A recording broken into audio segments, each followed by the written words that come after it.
भगवान शिव का संपूर्ण स्वरूप ही संसार से भिन्न है। वे राजमहलों में नहीं रहते, उनका निवास कैलाश है। वे स्वर्ण आभूषण नहीं पहनते, उनके शरीर पर भस्म है, गले में सर्प है, वस्त्र के स्थान पर व्याघ्र चर्म धारण करते हैं। ऐसे भगवान के लिए जंगल में सहज उगने वाला धतूरा और आक अत्यंत उपयुक्त प्रतीक बन जाते हैं।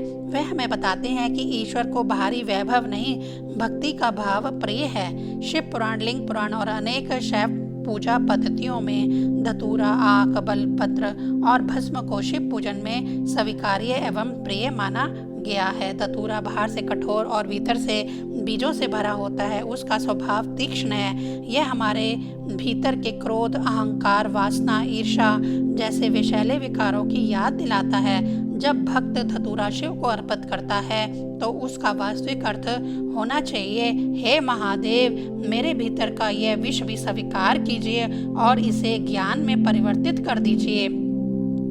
आक का पौधा कठोर भूमि में भी उग जाता है, उसे विशेष देखभाल की आवश्यकता नहीं होती।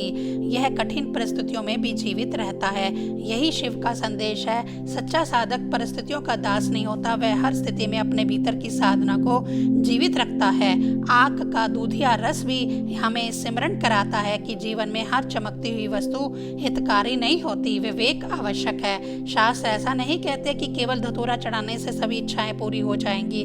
वास्तविक पूजा तब होती है जब हम अपने भीतर के दोषों का भी समर्पण करें। धतूरा केवल प्रतीक है, समर्पण ही साधना है। श्रावण मास आत्मशुद्धि का महीना है। जब आप शिवलिंग पर जल, बेलपत्र, धतूरा और आक अर्पित करें तो केवल वस्तुएं ना चढ़ाएं, अपने भीतर का क्रोध भी चढ़ाएं, अपना अहंकार भी चढ़ाएं, अपनी ईर्ष्या भी चढ़ाएं, अपने भय भी चढ़ाएं, तभी शिव पूजा पूर्ण होती है। भगवान शिव हमें यह नहीं सिखाते कि जीवन में केवल सुगंधित पुष्प ही स्वीकार करो, वह सिखाते हैं दूसरों के दोषों को नहीं, अपने दोषों को पहचानो।